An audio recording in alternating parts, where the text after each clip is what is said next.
Bienvenidos a la jaula del noob. Prepárate, porque no podrás escapar.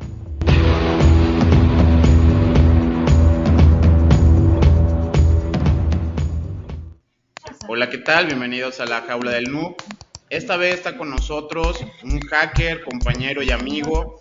Ya estará hablando mi compañero de Bugsec para su presentación formal. De igual manera aquí está mi compañero Pool del grupo Elite de OYEC.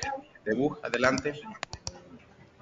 Hola, ¿qué tal? Soy de Bugsec y el día de hoy tenemos de invitado especial a David Sanz, que es analista de inteligencia y consultor OSINT. Ha trabajado para empresas y agencias corporativas de inteligencia europeas, así como también en empresas españolas. Es un verdadero honor tenerte en esta nueva entrevista, David. Bienvenido.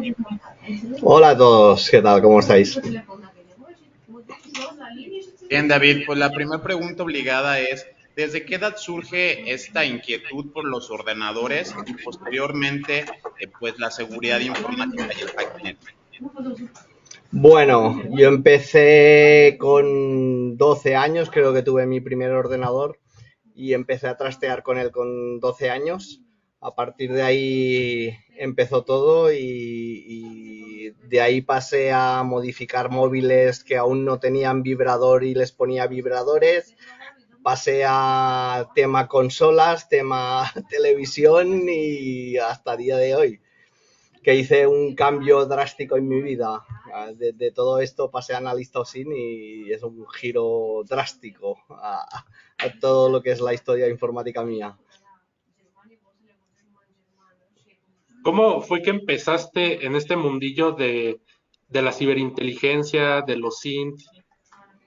Pues mirad, yo era de publicar todo en redes, estaba en todas las redes sociales, me apasionaba, todas. Pensad que yo entré en Facebook cuando aún era en inglés, pero de repente un día mi cerebro hizo clic, o sea, dije, ¿qué estoy haciendo? Y borré todo, lo que pude y más, o sea, lo borré todo y me volví obsesivo con la privacidad. Obsesivo de tal manera que me generé mi nombre, que era Imeri Parej, y era mi personalidad y nadie sabía quién era Imeri Parej. O sea, imaginaros lo que era. A partir de esa privacidad y esa obsesión por la privacidad es como empecé con la ciberinteligencia y en el análisis OSINT. Hasta que hace poco ya di el salto y me mostré quién era, ¿no? Que era David Sanz, por eso pongo Asked, Imeri y Parej. Pero bueno, fue el cambio de publicar todo a no publicar nada. O sea, fue eso. Porque me di cuenta del peligro que hay, de cómo manipulan toda la información que te llega. Eso es lo que me hizo a mí cambiar de ser súper expuesto a intentar no exponer nada. Ya, querido David, la verdad que tal cual lo acabas de mencionar, uno comienza no publicando todo. Lo que pasa es que también nosotros que somos de la old school, pues venimos con el cambio el cambio ha sido radical y la evolución de la misma manera no ha acompañado. Pero más allá de lo que acabas de mencionar, de que como comenzaste, como creo que de alguna manera comenzamos todo con curiosidad como tal, ¿cómo te diste cuenta? Porque te das cuenta que, bueno, uno se da cuenta que tiene cierta capacidad, virtudes y actitudes, y sobre todo reacciones según lo que estás haciendo. Ya sea cuando desarrollás, cuando investigás, cuando conversás, cuando sos un friki, cuando te encanta analizar, qué sé yo. ¿Cuándo fue que vos te diste cuenta? Pues qué específicamente, vos recordás ese momento en el que te diste cuenta, hiciste algo genial y dijiste, esto es lo mío. Esto es lo mío y soy bueno en esto. A día de hoy me dicen que tengo el síndrome del impostor y me dicen que aún no me creo yo que soy bueno. Dicen que soy bueno, entonces tengo que ser humilde y digo, no, siempre hay gente mejor que yo delante mío, ¿no? Pero me di cuenta cuando, por ejemplo, hacía investigaciones y veía cosas que el resto no veían, a lo mejor, o conseguía información que ciertas personas no podían conseguir. ¿Por qué? Porque yo era capaz de llegar a eso porque antes había publicado yo todo eso y sabía cómo buscarlo, dónde buscarlo, cómo se encontraba, ¿sabes? Entonces, en ese momento, y creo que el momento que hice el cambio fue cuando pasó todo lo de Cambridge Analytica, si os acordáis. Ese fue mi clic, el decir, ¿qué ha pasado aquí? ¿Sabéis? Es decir, sí que está modificado todo, sí que Claro, cuanto más leía noticias, más noticias me llegaban de una cosa, ¿sabéis lo que os digo, no? Ahí es el cambio y lo que me di cuenta yo. Bien, a mí me gustaría preguntarte algo referente a lo que tiene que ver con el hacktivismo. ¿Cómo se vive en España este tipo de eventos o este tipo de movimientos? Sabemos que por allá hay muy activos estos llamados hacker spaces. En México sí hay un hacker space. A mí me queda más o menos como a unas 2 horas en auto. Hay algunos otros más en la capital, es decir, o sea, hasta la Ciudad de México, CDMX, en la capital es donde se concentran posiblemente otros 3 o 4, y en el norte del país posiblemente debe de haber otros 3. Pero para lo grande que es México, realmente tenemos aproximadamente unos 5 hacker spaces o 6 hacker spaces en toda la República Mexicana. Creo que la gente no entiende aquí el hacktivismo porque es poco que Anonymous salga únicamente contra los cárteles, a declarar la guerra, este tipo de situaciones como un poco más bélicas. Pero ¿cómo se vive la cultura hacker en España? ¿Qué tan fácil es ser hacker? Si hay formas de integración, tienen clubs, existe incluso alguna, no sé, algún bar o disco cyberpunk en donde uno pueda ir con sus amigos y esté ambientado como hacker el lugar. ¿Qué diferencia hay en esto de la cultura hacker que puede vivir? A ver, yo estoy más apartado ya del mundo hacker, pero bueno, sí que sigo los eventos y demás. El hacktivismo como tal, tenemos eventos como Hack and Beers, por ejemplo, que son unos eventos que se encuentran en cervecerías o en locales donde puedes tomar unas cervezas y a la vez gente hace ponencias con una cerveza en la mano, ¿sabes lo que te digo? Son más en plan informal, pero son eventos muy chulos. Yo, por ejemplo, he participado hace poco en OSINT and Beers, o sea, es un evento de OSINT y cerveza, y genial, un evento genial. Entonces, el problema que tenemos es que aquí aún se confunde hackers y ciberdelincuentes, la prensa aún no lo diferencia. Entonces, cuando dicen hackers, hacktivismo y tal, se confunde a día de hoy aún a los hackers y a los ciberdelincuentes, no saben diferenciarlo. Entonces tenemos eso de comunidad hacker, estos son los que roban, estos son... Entonces aún tenemos ese problema, pero tenemos Hack Meeting, por ejemplo, que estaría bueno que un día cogierais a alguien de Hack Meeting España y lo entrevistarais, que os podría dar mucha más información. Ya os digo, yo me aparté un poco del mundo hacker. Sí que sigo siendo hacktivista, que puede ser de muchas maneras, el hacktivismo puede aplicarse de muchas maneras, y me he derivado más hacia los SIM, ¿vale? Pero bueno, el problema que tenemos en España es eso, que aún la prensa, por ejemplo, aún no diferencia eso de hacker y ciberdelincuente. Entonces, nos tienen aún como un algo ahí malo, ¿sabes? ¿Quieres platicarnos sobre qué es y cómo nació Brigada OSINT? Pues mira, nació a partir de que yo empecé con el OSINT y me di cuenta que hacía falta algo que no estaba cuando yo entré. A mí me faltaba información, me faltaba formas de formarme, me faltaban formas de comunicarme con más gente. No había ninguna comunidad OSINT en español.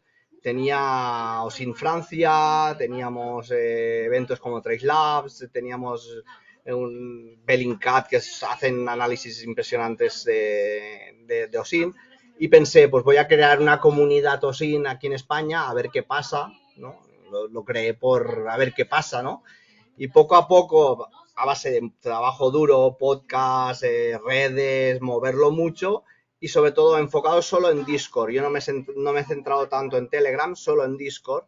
Se creó la comunidad y empezó a crecer, y somos más de 1000 ya en la comunidad, y todo muy bien distribuido, y para la vieja escuela es un IRC renovado, ¿sabéis? ¿Os acordáis del IRC? Pues Discord, siempre digo, es un IRC renovado. Y surgió para eso, para lo que yo echaba de menos cuando yo empecé. Y ahora todos los que entran nuevos se encuentran con canales de información, canales de biblioteca, canales para hablar de temáticas concretas, todo muy bien distribuido y que ayuda a avanzar más rápido de lo que me costó a mí en su día empezar. Que tampoco hace tanto, ¿eh? O sea, en lo que eso sienta hace 3, 4 años que empecé, o sea, tampoco hace tanto.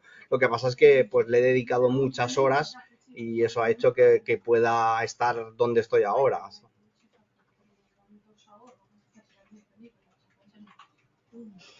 En realidad todo siempre ha sido un proceso, ¿no? De evoluciones, de cambio, hasta que va encontrando uno su norte, te das cuenta, y uno en ese proceso, como acaba de mencionar, y sí, digamos, de alguna manera, me encanta tu tema de la humildad, pero yo sé que soy muy bueno investigando, porque como decís, veo cosas que los demás no ven. Lo que pasa es que cuando tenemos una perspectiva, no te puedo decir una formación, una cultura, simplemente observamos ciertas cosas o patrones en la persona, vemos por encima de las circunstancias, si querés verlo de alguna manera vivimos con un estilo filosófico, pero mezclado un poco con tecnología, ¿no?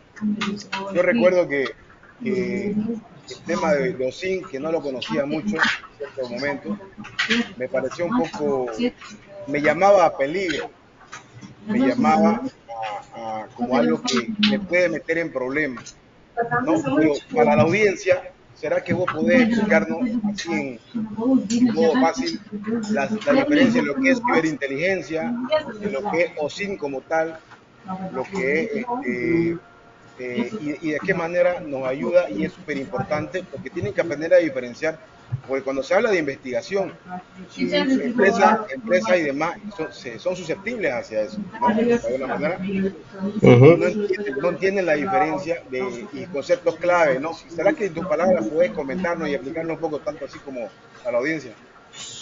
Bien, OSINT como tal puede ser para bien o para mal, es decir, con lo mismo que el hacking, ¿no? Tenemos hackers buenos, hackers malos. El OSINT se puede hacer OSINT o se puede hacer OSINT malo. Hoy justamente publicaba una publicación de cómo un simple house tour que suelen hacer los influencers puede derivar en que los delincuentes puedan asaltar tu casa. O sea, porque yo sé dónde vives, a qué hora estás en casa, qué sistemas de... Claro, y todo eso solo con OSINT. O sea, viendo un vídeo que tú mismo has publicado. Entonces, el OSINT tiene su lado bueno o su lado malo. Cada quien elige su parte, ¿vale? Luego tenemos ciberinteligencia, que sería en otros estamentos, y ahí iríamos a otras esferas de la investigación, de la analítica, de lo que serían los analistas de inteligencia, ¿vale? De antes, ¿no? Analista de inteligencia, pues ahora tenemos ciberinteligencia también. ¿Por qué? Porque tenemos la red, tenemos mucha información, muchos datos, y todo eso también se tiene que analizar y se tiene que dar forma. Excelente toda esta parte, de verdad. Soy fan de Brigada OSINT. La verdad es que hacen trabajos espectaculares. Me recuerdo que estuve viendo el tema ahí de repente que salían fotos, ¿no? En esta guerra de Ucrania contra Rusia contra Ucrania, y salía como esta cuestión mediática, ¿no? De, ¿sabes qué? Los rusos están atacando y aquí vemos tanques donde están así la población, y de repente salen las fotos y ustedes, a ver, esas fotos, mira, están montadas, aquí se ve cómo cambiaron el emblema, ni siquiera es de los rusos, son tanques ucranianos, ellos mismos están asediando su población. O sea, poder darle a la gente esa visibilidad tomando piezas de información, de verdad es algo muy increíble. ¿Nos podrías comentar un poquito de eso? A ver si también puedes, esto que me interesó muchísimo, ¿no? De que de una foto tú puedes saber incluso a qué hora fue tomada, con la perspectiva de la luz del sol, ¿no? De la sombra, sí, y todo esto. A ver si puedes comentarlo. Sí, mira, empezando por lo de Ucrania, hemos encontrado varias informaciones importantes, desde audios rusos en los que hemos analizado el audio, averiguado de qué zona de Rusia eran y lo que estaban diciendo, de tal forma que hemos averiguado que están cogiendo a jóvenes de las zonas más pobres de Rusia y les están llevando a combatir, porque lo decían ellos mismos en esos audios. Hemos encontrado vídeos falsos de rusos que decían que habían conquistado un tanque y tal, y era falso. Pero también hemos encontrado, por ejemplo, si os acordáis, un tanque que pasaba por encima de un coche y dijeron que era un tanque ruso. No era un tanque ruso, era un tanque ucraniano y era un tanque de defensa, no de ataque. Los tanques de defensa nunca van solos, siempre van acompañados de los tanques de ataque, y eran en el medio de Kiev. O sea, hemos desmentido tanto de un bando como del otro, ¿vale? Y respecto a la hora, pues es que nos fijamos hasta en las sombras. O sea, si yo sé el lugar y veo la sombra de un árbol, podremos calcular en función de cuándo se ha tomado esta foto, en qué época del año o en qué día, puedo calcular hasta la hora en que se ha tomado esa foto. Hay una anécdota que es la que siempre comento en los eventos, de un periodista que subió una foto de una fachada y en el cielo se veía pasar un avión, ¿no? La típica avión ese que deja la estela, ¿no?, del avión. Pues me reté a mí mismo a ver si podía averiguar qué avión era. Y averigüé de dónde había salido y hacia dónde iba.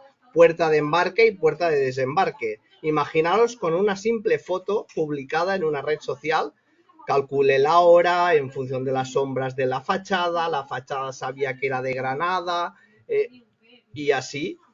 Esto es OSINT en estado puro, o sea, también para desmentir noticias o fake news, a poder averiguar hasta la hora de que se ha echado una foto. Bien, yo quiero pasar un poquito, me llama mucho la atención eso que estás mencionando, porque sobre todo como ya tiene que ver con cyber warfare, también puede que la gente se lo tome a mal, ¿no? O sea, estás haciendo OSINT, estás interfiriendo en la guerra, estás dando un mal mensaje, y creo que de esto va un poco mi siguiente pregunta, que tiene que ver con las técnicas cuando se utiliza Active Defense. ¿Hasta dónde es trampa o hasta dónde es justo y cómo tú lo ves? Porque también creo que cabe fuera de la legalidad, cabe una perspectiva personal de cómo se toma esto. Para los que están en casa, que nos puedan seguir un poquito el juego de OSINT, es básicamente cuando el investigador quiere también obtener la geolocalización de la persona o ir pescando a este ciberdelincuente, a este ciberestafador, la persona que está acosando, que básicamente está haciendo, te está molestando y él piensa que nunca va a caer o que nunca va a ser expuesto como tal, y tú estás jugando ahí en un área un poco gris en donde, a ver, ¿le puedo mandar esto? No, es que si le tiramos el sitio es ilegal, pero mandarle un link y que él le dé clic no es ilegal, pero si ya nos metemos con sus hijos o con sus familiares, ya sería ilegal. Entonces, todo el tiempo estás jugando en un área un poco gris. Creo que en esta parte te comentaré cómo se hace un poco en Latinoamérica. Creo que algunos que hacemos Active Defense, realmente en Latinoamérica, en el país en el que estamos, no es ilegal mientras tú no rompas contraseñas. Tienen que hacer ciertos cambios en la legislación, porque me queda claro que en España, por todo lo que hemos aprendido, sí es ilegal el hecho de que te estén como afectando tu privacidad, que te estén intentando irrumpir, pero ciertamente en México eso no es ilegal. Entonces, obtener la geolocalización o timar a las personas para que le den clic a algo, mientras no estén protegidos por un mecanismo de seguridad, yo no estoy rompiendo la ley. Pero ¿qué opinas de pues esto que menciono? O sea, ¿hasta dónde es trampa? ¿Hasta dónde es justo lo que puedes estar haciendo con el OSINT? Vale.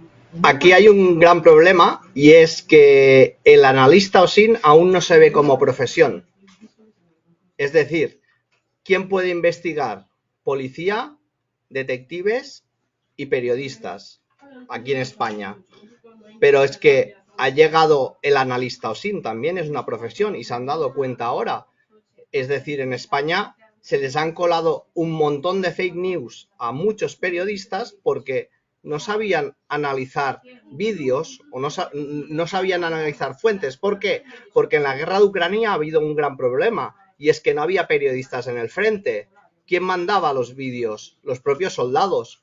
Entonces se tenían que tomar eso como fuente fidedigna y nadie validaba esa información porque, como la manda un soldado, será verdadera. Entonces, el analista OSINT es una profesión que aún no se tiene en cuenta y estamos en una zona gris, como tú has dicho, ¿no? Es decir, estoy que si, cuidado que me paso, que cuidado que no me paso. Los detectives dicen que ellos sí pueden investigar y los analistas no, pero nosotros podemos colaborar con los detectives, ayudamos y colaboramos a fuerzas y cuerpos de seguridad del Estado, ayudamos a periodistas. Entonces, estamos en una zona gris. ¿Por qué? Porque el analista OSINT aún no se considera profesión, pero llegará el momento. Como tú dices, las leyes van avanzando. En España hay pocas solicitudes de analista OSINT, pero tú te pones una Google Alerts de analista OSINT y de profesiones y verás la de ofertas de trabajo que hay. Ese es el problema, que en España aún no tenemos la profesión de analista OSINT como tal. Una vez la tengamos, la legalidad la marcará la profesión. Como en todas las profesiones hay unos límites en los que podemos estar y no podemos estar. En España no se puede poner información pública de personas porque, claro, pues incumples la ley de protección de datos, por ejemplo. Pero yo puedo analizar y puedo pasarle esa información a la empresa que me ha contratado para decir, oye, necesito esta información. Lo que ellos hagan después, yo no lo sé, yo no lo he hecho público. ¿Sabes lo que te quiero decir? Lo utilizan recursos humanos, por ejemplo, para entrevistas. Ya preparan las entrevistas con un análisis OSINT de la persona que va a venir. O sea, imagínate qué uso se le está dando en España. Entonces, necesitamos que sea una profesión reglada y entonces no habrá ningún problema ni estaremos ahí en una zona gris que estamos en este momento. Uno de los pagos más utilizados por cibercriminales es por medio de Bitcoin o por Monero, supuestamente porque el pago se hace de manera anónima, pero sabemos que las transacciones con Bitcoin son rastreables. Pero ¿de qué manera es posible realizar una investigación y rastrear estas transacciones? Se puede tracear todo, porque todo es público. Sabemos que todas las transacciones son públicas. Puede dar para un trabajo de semanas, pero llegar a, ¿cómo te diría?, desvirtualizar quién hay detrás, eso es más complicado y porque ya entraría la jurisprudencia, no, el juzgado o la policía en este caso. Pero rastreable es rastreable. Pues yo llegué desde una cartera de dark web, llegué a una cartera de internet de una tienda. Claro, todo como rastreando como si fuera un mapa mental de cartera en cartera, cómo se iban dividiendo el dinero. Entonces, ¿es rastreable? Sí. Llegar a desvirtualizar a ese individuo, a ese ciberdelincuente, es más complicado. Ya entraríamos en técnicas de ingeniería social, de ver cómo pillarle, de hacerle la trampa, del clic, entraríamos en otros tipos de sistemas ya que salen un poco de los OSINT y entraríamos más en el hacking.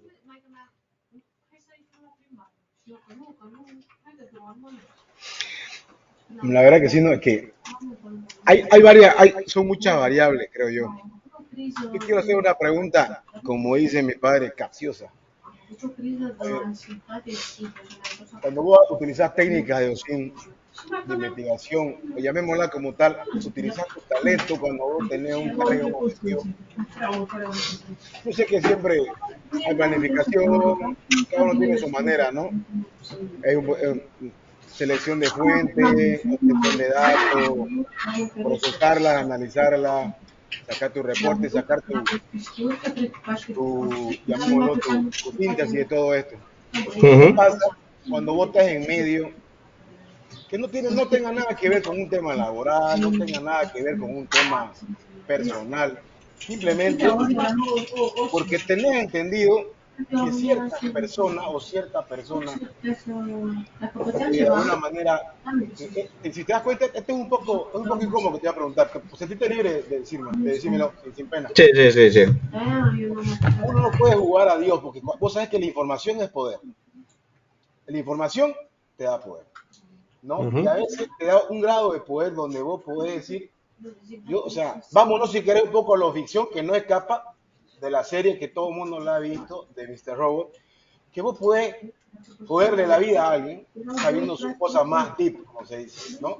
Ujú. Pero ¿qué pasa si, no, como te digo, no es un tema personal, simplemente con alguien que vos sabés que está haciendo, vamos más directo al grano, que está haciendo abuso de mujeres, incluso de niños o cosas así, pero el poder que él tiene económico no se lo puede hacer, o sea, no puede hacer mucho, y es una persona que se caga. Yo estoy dando un ejemplo así burdo, por decir Sí, sí, cualquier sí, cosa, sí. por Sí, decir sí, sí. cualquier cosa, no es específicamente por decir cualquier cosa. De pronto vos haces tu investigación y tenés ese poder. Yo sé que depende de muchos factores para hacerlo público o no. Yo sé que me he ido a otro tema totalmente distinto, pero no deja de escapar esto, porque mal que mal es una herramienta más.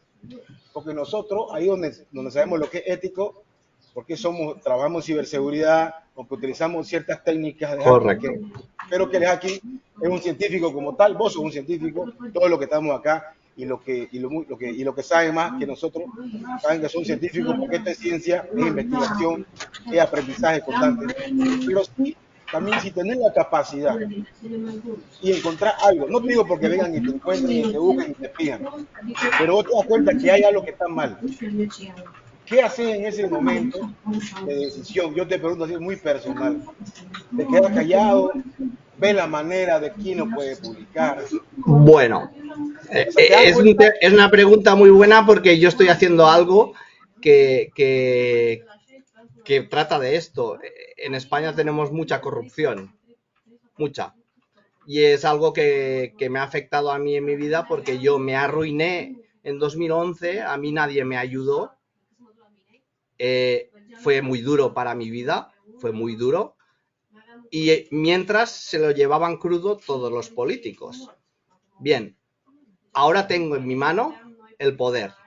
Yo puedo analizar, porque es público, todos los contratos públicos que hay y a partir de ahí buscar dónde está la corrupción, dónde ha habido ilegalidades, dónde se han adjudicado contratos malos, dónde se han llevado las comisiones, dónde han comprado ese material y por qué. Y yo lo publico y lo hago público.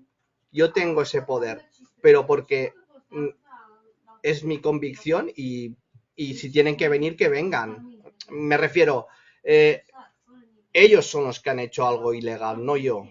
Entonces, del tema, cambiando de tema, igual es uno que abusa de menores y tal. Bien, lo analizaré y tengo los contactos suficientes para ponerlo en las manos y en las autoridades correspondientes y lo pondré. ¿Me entendéis? O sea, no lo haré público eso en ese caso. Eso tengo los contactos que tengo que tener y lo haré y lo pasaré a las fuerzas de cuerpo de seguridad. ¿Por qué? Porque como os he dicho, tenemos una ética y esa ética no voy a utilizar mis investigaciones o sin para hacer daño a alguien que no ha hecho nada, es decir, no voy a investigar a acosar a una chica, no voy a acosar, no sé si habéis visto la serie You, por ejemplo, de Netflix, es un claro caso de OSINT para conquistar a mujeres, o sea, es OSINT para conquistar a mujeres y no voy a hacer spoiler, que miren Netflix. Pero no sé si me habéis entendido, ¿no? O sea, yo utilizo ese poder para la corrupción y si puedo dar esa puntillita y poder ayudar un poco y vengarme de lo que a mí se me hizo, pues ahí está mi poder. Sí, totalmente. Ya hiciste ahí el comercial de Netflix. A ver si patrocinan el podcast, por favor. Exactamente, a ver si cae ahí algo. Ah, está excelente. Mira, fíjate que también de este lado, en el grupo, pues de repente llegan chicos, ¿no? Interesados en el OSINT y esta parte, ¿no? Pero ya tienen como digamos, chip de que hay una herramienta o hay distintas herramientas que lo hacen todo y de tu lado nada más es ponerle como un input y ya sacar un output, ¿no? Existen, están caras, hay grandes compañías que tienen sus soluciones, pero ¿qué consejo les das justamente a esas personas que yo creo que el cerebro es su herramienta más importante, ¿no? ¿Qué tipo de Exacto. consejos le das a esas personas? Yo empezaría por no usar las herramientas de botón gordo que se les llama, ¿no? Esas herramientas que haces clic y lo hacen todo. Debes entender cómo se llega hasta ahí. Si vas a hacer clic, es como decíamos antes, ¿no? Soy hacker porque le he pasado un virus y me he colado en su ordenador. No, perdona. Debes saber cómo funciona, cómo se abren los puertos, cómo... Pues esto es lo mismo, debes entender el OSINT, cómo funciona, cómo se llega a las fuentes, cómo se obtiene una ID de un perfil para que luego puedas sacar el email. Olvidarse del botón gordo y empezar por la base. Si no tienes una buena base y no entiendes cómo funcionan las fuentes abiertas, puedes gastarte 2.000 euros en Maltego que se lo gasta la gente y no saben usarlo. ¿Por qué? Porque no entienden, no tienen una buena base, no podemos construir la casa por el tejado. Empecemos por abajo, algo básico como Google y utilizar los dorks o booleanos y a partir de ahí entender cómo funcionan las fuentes abiertas. Si empezamos con botón gordo, vamos mal. En verdad me ha llamado mucho la atención esto que has mencionado de yo tengo el poder ahora o... bueno, hay una tangente que creo que se puede modelar un poquito, pero es muy válido el decirlo. Ellos me hicieron daño. No creo que a lo mejor sea venganza, es simplemente un concepto más de justicia. Justicia social. Voy por ellos, pero hay algo clave en esto, que es lo que nos hace criptoanarquistas. De hecho, mucha de la cultura hacker fue basada con la liberación, o sea, éramos como quien dice una revolución industrial o una revolución de intelectuales, por así decirlo, y también fuimos buscando que el Bitcoin, que el criptoanarquismo, y ciertos valores o energías para precisamente podernos imponer a este gobierno. En primera, me parece muy respetable y yo también comparto eso. Ahora, pasando a mi pregunta, la inteligencia de amenaza, ¿cómo está evolucionando ahora el OSINT?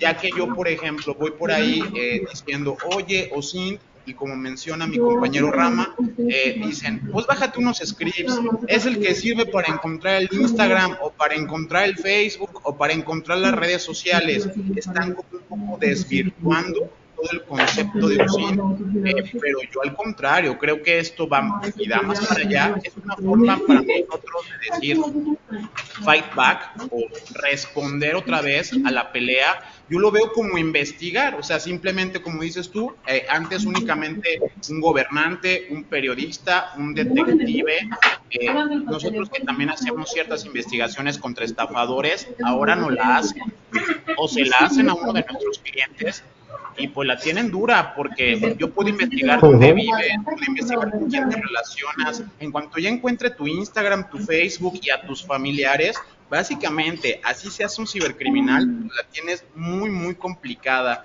Entonces, pues, ¿cómo ves esta evolución de los ¿crees que se vaya a convertir en threat intelligence o que todas esas vayan a ser áreas derivadas o que en un futuro vaya a desaparecer el concepto SINT para que otro tome como este trending y esta, vamos a llamarle así como la nueva metodología de investigación? Creo que es una evolución, o sea, el OSINT es una evolución que se va a implementar en muchos empleos, o sea, desde marketing, periodismo, ahora se puede dar en muchos usos. Es una evolución de muchos empleos, como cuando llegó Cabify y se comió a los taxis, ¿no? Pues, o llegó Uber y se comió a los taxis. Pues el OSINT ha llegado y se está metiendo en muchos empleos, recursos humanos, tal. Entonces, va a ser una evolución. ¿Qué pasa? Que estará la contra, ¿no? Es decir, también han aparecido las empresas de astroturfing que se dedican a la manipulación o la, como te diría, desinformación para ataques a personas influyentes o para desprestigiar una marca o para manipular y que se crea que un producto es muy bueno. Todo esto, quieras o no, primero has hecho un análisis de todo esto. Has hecho un informe, has analizado la competencia y vas a ver cómo vas a atacar porque el astroturfing realmente es un ataque. Bueno, son empresas que se dedican a ataque, ya sea para posicionar algo que es muy malo, o sea, que pueden ser unos auriculares de AliExpress que los vendes por $60 y valen $1, a posicionar mal a la marca competencia. Es decir, el OSINT va a evolucionar a algo más. ¿En qué? Aún no lo sé, pero sí que es una evolución de muchos empleos. El que no esté preparado, el que no entienda el OSINT y no entienda cómo funciona y esa evolución, creo que se va a quedar rezagado, como ha pasado en muchos empleos ya, que se han quedado rezagados, no han querido evolucionar. Y me tengo que morder la lengua porque hay muchas cosas que en España he tenido problemas discutiendo este tema, porque en ciertas profesiones no se ha querido evolucionar y se han quedado atrás, y son las que ahora atacan a los analistas OSINT. Entonces, pues creo que va a evolucionar y va a servir. Siempre hemos hablado si habrá OSINT, no, Red OSINT Team o Blue OSINT Team. ¿Va a haber esto o no va a haber? ¿O se va a implementar dentro de los Red Teams y de los Blue Teams? Pues yo creo que se va a implementar, va a estar dentro y van a evolucionar empleos, y OSINT va a ser como una disciplina que estará introducida dentro de muchos empleos. Muy seguramente algunos de los que nos vayan a escuchar quieran empezar en todo este mundillo de los OSINT, de la ciberinteligencia. ¿Qué consejos o recomendaciones le darías para los que quieren empezar en todo esto? Bueno, para empezar en OSINT, lo principal es hacer algún curso de iniciación, algún cursillo básico. A partir de ahí es autoformación y sobre todo comunidades. ¿Por qué? Porque yo he visto cursos de 3.000 euros y yo no pagaría más de 200, porque luego ya es el prestigio de la marca que hace el DESO, los profesores, pero estamos hablando de una disciplina que el título no es universitario ni es nada, o sea, ni los certificados ni nada. Entonces, haz un curso de iniciación, iníciate, entiende cómo funciona los OSINT y a partir de ahí RSS, libros, perfilación criminal, entender, buscar también qué parte de las investigaciones te gustan más. Hay unos que les gustan las ciberestafas, otro que le gusta más las estafas bancarias, otro que le gusta más la corrupción, otro que le gusta investigar desaparecidos. Claro, en función de lo que quieras, de lo que te vaya gustando, hay que profundizar en ese tema también, porque a mí me gusta la perfilación criminal, me gusta, entonces debo leer libros de perfilación criminal para entender cómo son los criminales y por qué hacen eso, y el grooming y el bullying. Todo eso son cosas que a mí me apasionan y yo leo para entender a los contrarios, ¿no? Y saber cómo atacarles o cómo buscarles. Entonces, iniciar y luego aprender y apoyarse en comunidades. En este caso tenemos Comunidad Brigada OSINT, que es la única en español que hay de OSINT, pero bueno, hay muchas comunidades de muchos otros idiomas, por ejemplo, en francés, en inglés, hay muchas comunidades rusas, se puede aprender de muchas partes. Entonces, lo principal es una base, como he dicho.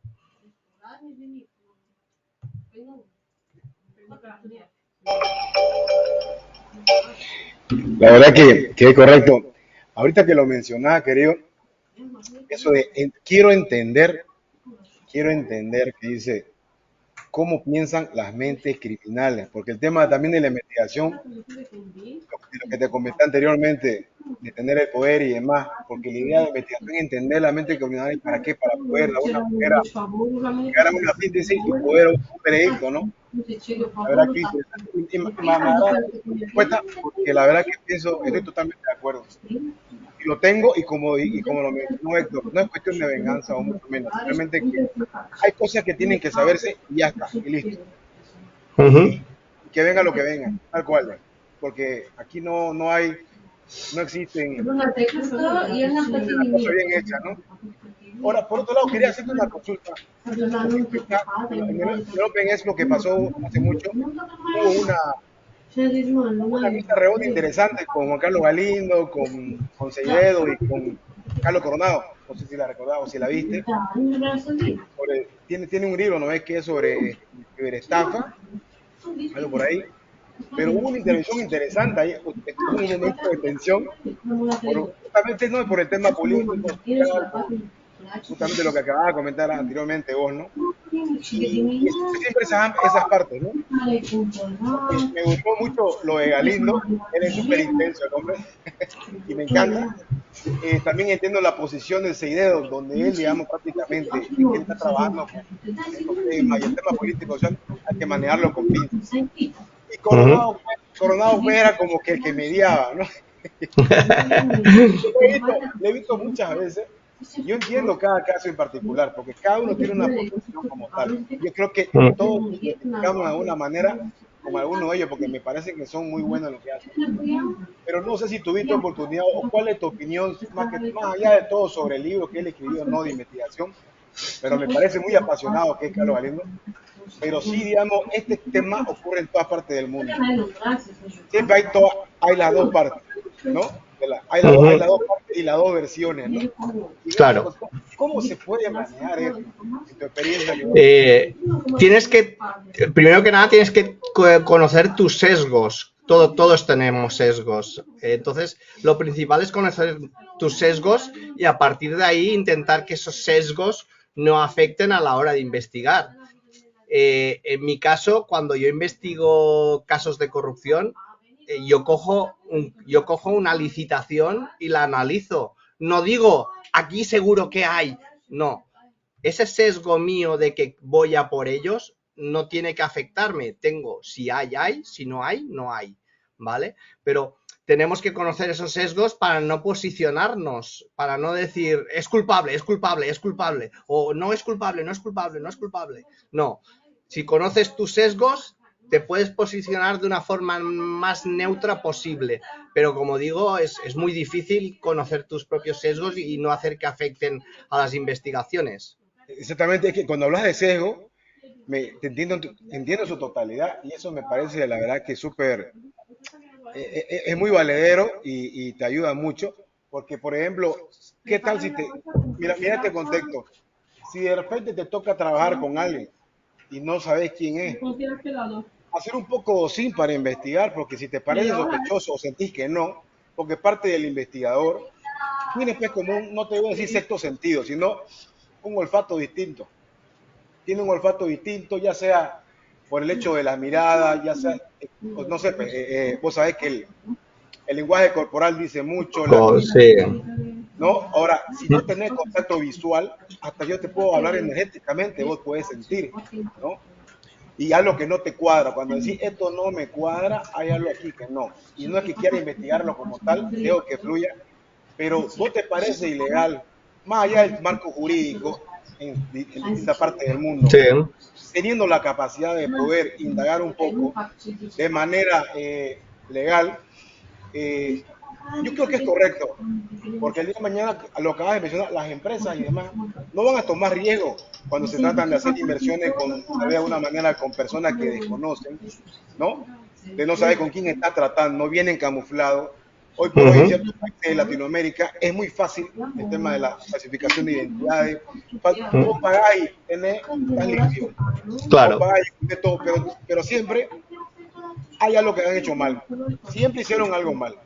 ¿Qué pensabas? ¿Te parece ilegal? ¿Te parece mal o de una manera utilizar cierto tipo de herramienta o llamémoslo skills para estar seguro el día de mañana de tomar decisiones, para hacer inversiones o para poder con quién trabajar? Más allá de lo que demanda, lo que tener confianza con las personas, ¿no? Pero a veces te parece alguien con un...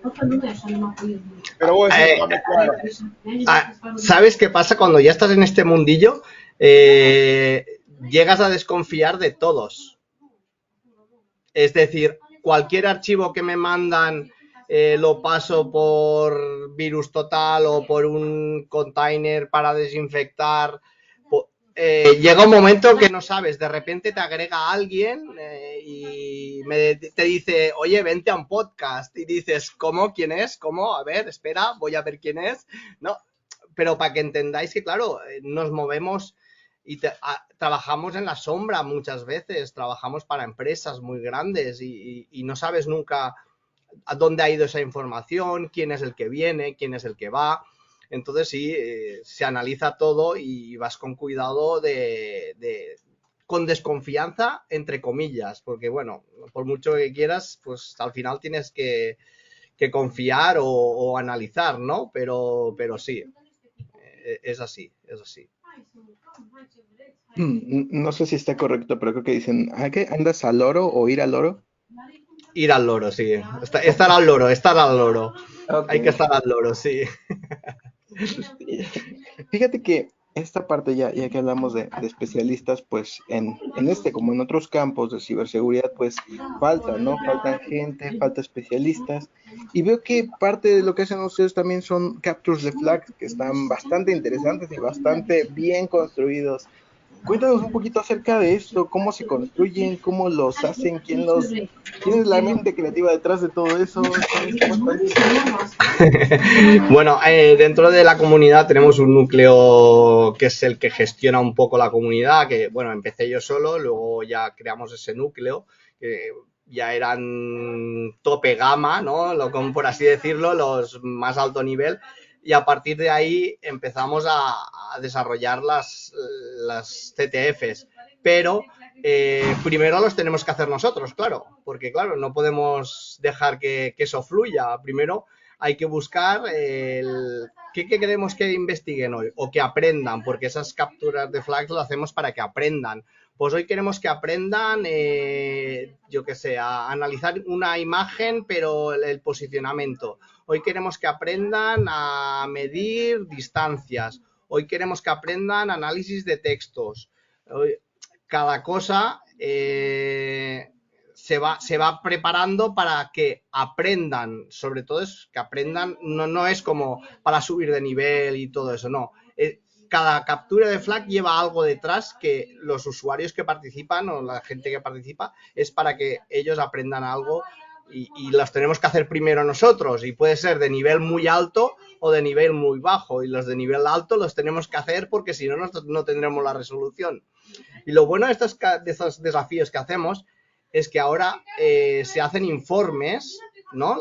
Nos tienen que mandar un informe de inteligencia de cómo han resuelto la bandera y ya no gana el que lo ha mandado primero, gana el que mejor informe de inteligencia realiza y lo publicamos. ¿Qué pasa? Que todos aprenden a raíz de ese informe de inteligencia que ha hecho esa persona, lo que está avanzando a una velocidad de aprendizaje al resto de compañeros, pero una barbaridad, no os lo podéis imaginar, es una pasada. Esa forma de captura de flag que estamos haciendo ahora es una pasada porque aprende mucho más rápido. Gente que no sabía hacer informes ahora te realiza unos informes que, bueno, dices, hostia, ¿cómo ha aprendido este chaval, no? Pues por ese motivo. Bien, yo voy a hacer dos preguntas breves. La primera tiene que ver con el doxing, que es la actividad para los que están en casa. Básicamente, imagina que un día toda tu información confidencial ya se vio afectada, ya saben dónde vives, cuál es tu teléfono, en dónde trabajas, a dónde vas a comer, quiénes son tus vecinos, cómo se ve la portada de tu casa, porque gracias a este Google Street View, el carrito de Google que anduvo pasando por todos lugares, pues ya tienen todo mapeado y de igual manera una persona que tiene tu geolocalización o cierta información puede postrarse quizá fuera de tu casa, incluso como tratar de triangular tus movimientos. Entonces, pues esto se ha vuelto algo, vamos a llamarle como novedoso, famoso, yo le llamaría hasta trendy y un poco soso, el hecho de que entran a nuestros grupos de hacking o las personas que a veces quieren obtener conocimiento van de, oye, ¿cómo doxeo?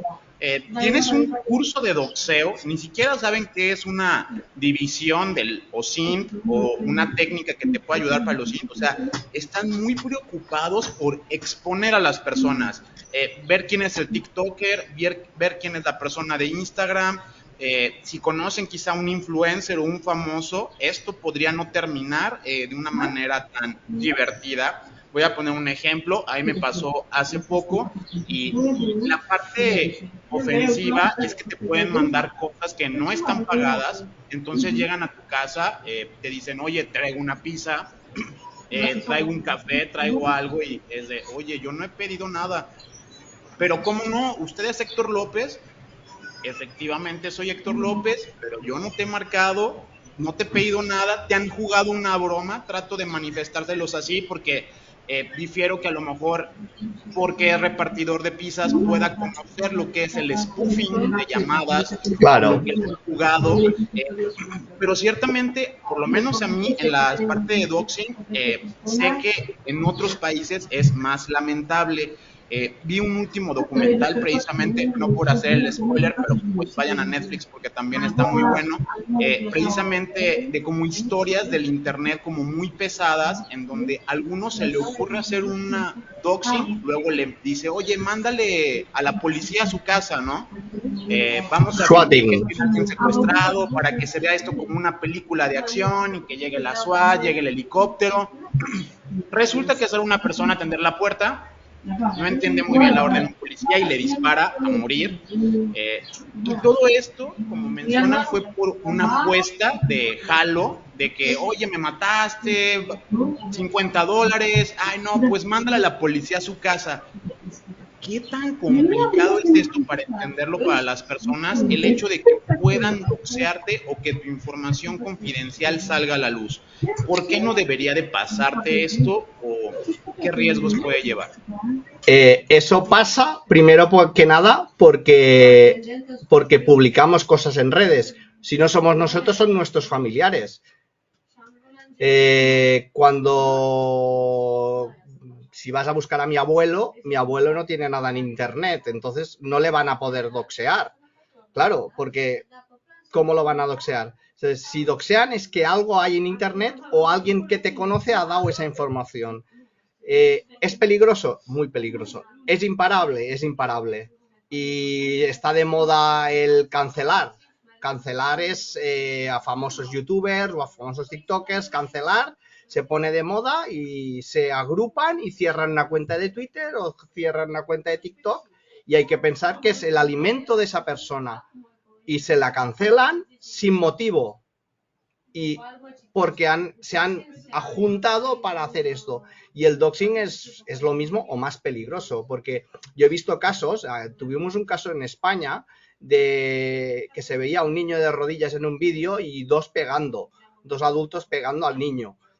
Se oía el nombre de uno de los adultos, se juntó la gente a buscar quién era ese y se equivocaron de persona y doxearon a la persona que no era, se equivocaron, tenía el mismo nombre, pero se equivocaron de persona, le arruinaron la vida, porque publicaron todo de él, todo de su familia, y él no tenía nada que ver. Imaginaos psicológicamente lo que ha pasado a esa persona. Imaginaos que es verte todo lo tuyo por internet, es que es un peligro, pero no se puede parar. Es decir, si alguien se lo propone, a día de hoy, creo que se puede conseguir de cualquier persona y es un peligro y me veo los cursos de Udemy de curso de doxing con OSINT y por $19 y no, chicos, doxing no, o sea, ¿para qué? El doxing a lo mejor es pues, ¿qué diría? Lo que yo hago de las licitaciones es doxing. Pues en parte sí, ¿no? Pero es información que es pública, que son contratos y sí que doxeo a las empresas o a los políticos que han hecho corrupción, pero no les digo dónde está su casa o no digo quién es su teléfono. Doxeo la información que es pública, la cruzo y yo hago esa información la hago pública, pero no doxeo a ese político, no doxeo a esa empresa, no. Entonces es un peligro que es imparable y lo que tú comentabas, el swatting, eso que has dicho, el swatting, que aquí por suerte no pasa, ¿no? Pero imaginaos lo que pasó en lo que tú comentabas, que murió una persona. Y imagínate a ese chaval que fueron a casa a pegarle porque le había pegado a un niño de 12 años y resulta que no era él. Y si le llegan a coger de verdad y le clavan un cuchillo o le hacen cualquier cosa y se equivocan de persona. Mirad Hotel Cecil, por ejemplo, un documental muy bueno, y allí hay se hace un análisis OSINT erróneo por parte de personas y le arruinan la vida a una persona porque se equivocaron de persona al investigar. ¿Por qué? Porque lo hicieron gente que a lo mejor no eran analistas OSINT, eran ciudadanos que querían hacer el bien y querían investigar una muerte.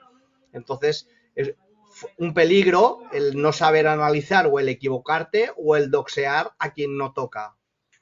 Porque desde mi punto de vista hay veces que hay que doxear a algunos, sí que lo haría yo, sí que lo haría. No sé si me entendéis, hay temas que para mí son tabú y si pillo uno de esos temas tabú, y a mí me pasó, por ejemplo, aquí en España se cogió a un chaval, a un chico con autismo y entre 6 o 7 le pegaron una paliza y le robaron el móvil, lo grabaron y se rieron de él. Pues a la media hora tenía los nombres y apellidos de todos y los hice públicos. Pero, suerte, tengo buenos amigos y un amigo policía dijo, bórralo ya porque te va a caer más a ti que lo que le va a caer a ellos. Porque la ley está hecha así. Y lo borré.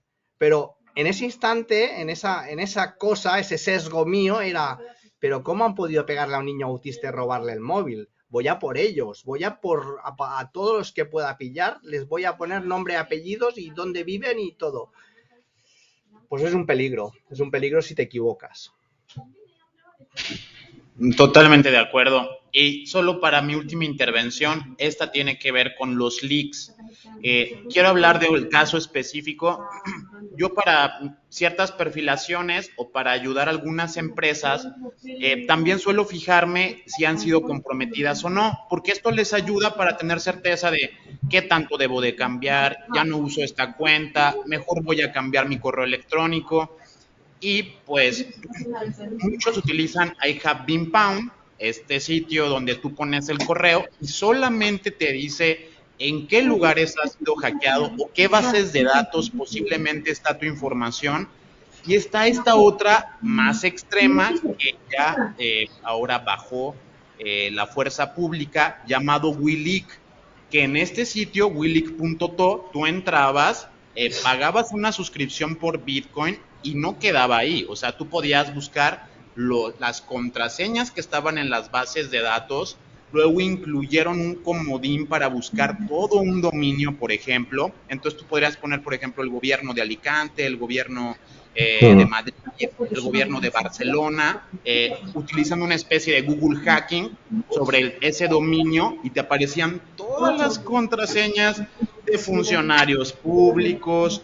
En verdad hice un par de ejercicios éticos por medio de wileak.to contra ciertas dependencias de gobierno que existen en México, y todas al 100%, no hubo un solo caso en el que dijera, no, aquí no me encontré ninguna contraseña, todo está obsoleto. Lo que siempre mencionamos, cuentas que ya ni saben que existen, pero siguen siendo vulnerables. Entonces, mi pregunta va un poco más a, ¿qué opinas de estos sitios de leaks?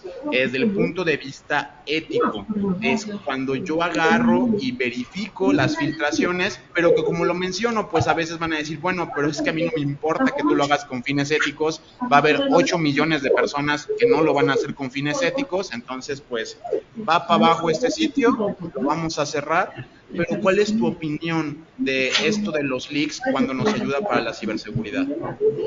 Para mí es necesario porque en mi caso a mí me viene una empresa y me dice, hazme un informe de toda mi empresa, quiero saber todo lo bueno, lo malo, lo que se dice, lo que hay, lo que no hay, todo.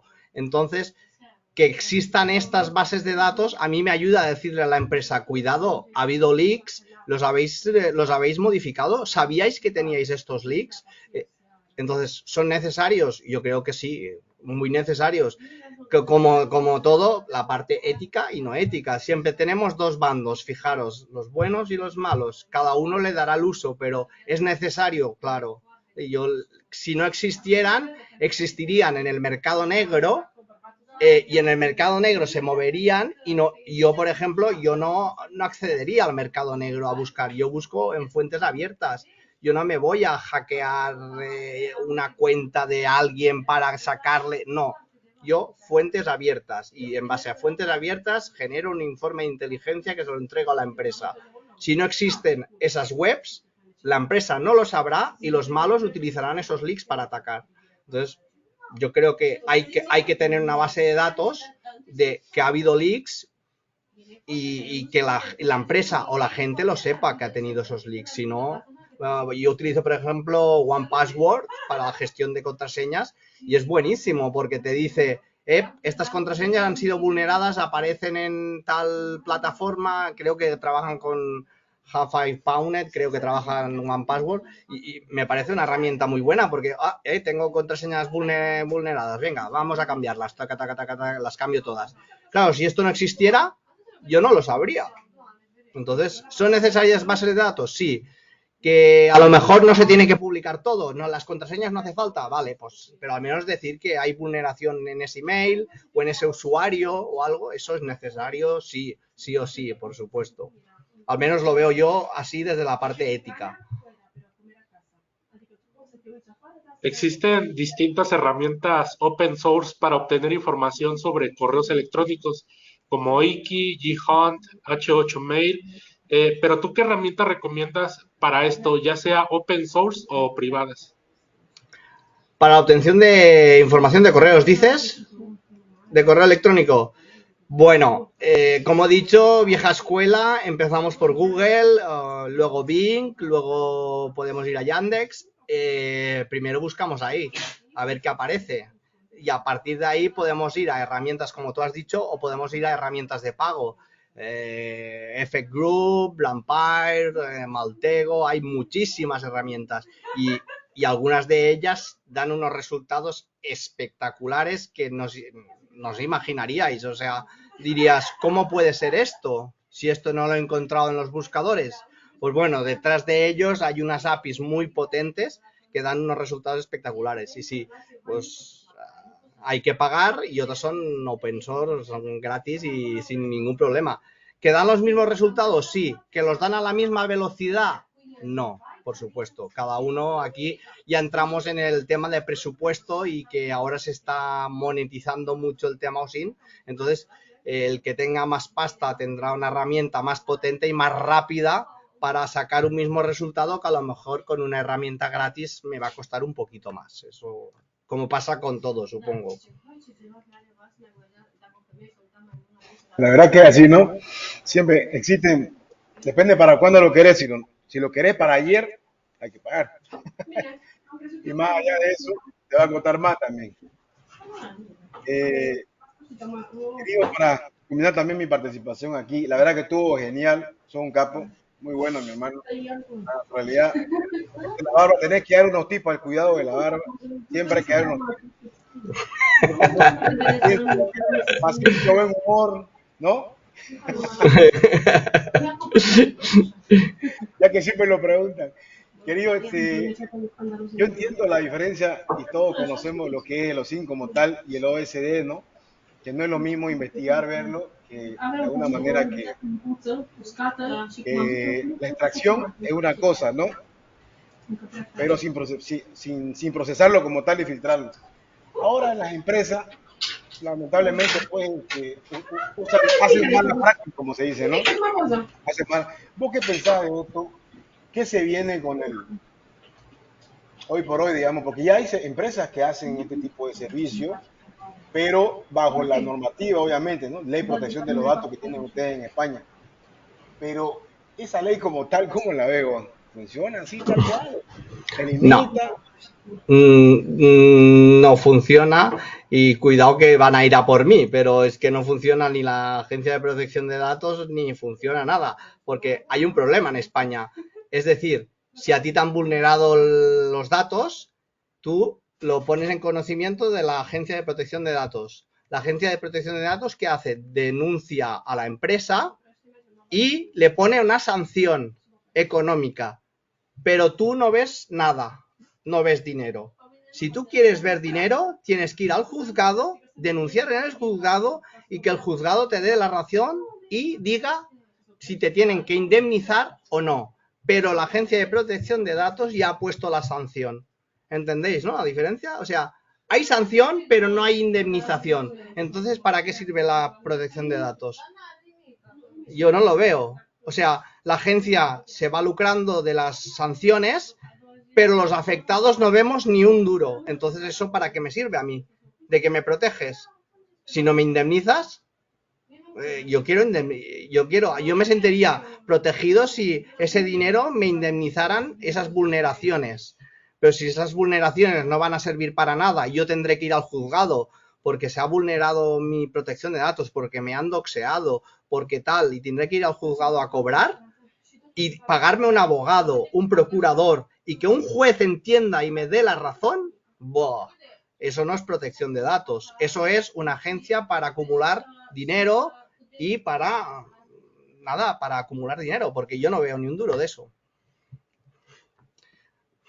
Soy un poco activista o activista en este sentido, porque la verdad, no, la ley de protección de datos sí que protege, o sea, es bastante estricta en España, pero si fuera como tal, nos sentiríamos protegidos también en ese sentido.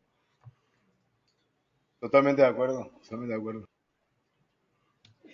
Sí, pues por mi parte, David, pues no, nada más agradecer, la verdad, tu tiempo, el espacio y pues ahora sí que todo el conocimiento que traes, la verdad es que muchas gracias. Y no tengo más preguntas. Bien, pues muchísimas gracias, David. En verdad ha sido muy interesante. Por ahí te estaremos mandando otro mensajito en octubre, ya que tendremos un congreso de OSINT al que nos gustaría que asistieras por ahí, aunque fuera de manera virtual. De igual manera, pues invitar a tu comunidad y también a los que siguen el podcast de La Jaula del Noob, que si están interesados en temas de OSINT, pues se acerquen contigo, se unan también a tu comunidad.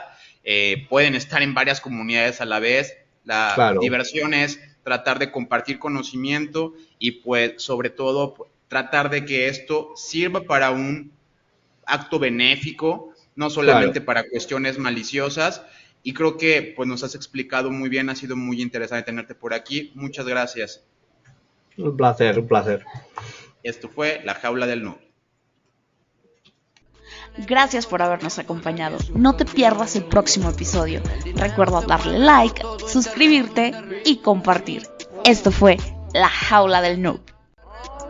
Sale mucho fake, que solo es un lamer y quiere joder, y no va a poder, no sabe con quién, se vio.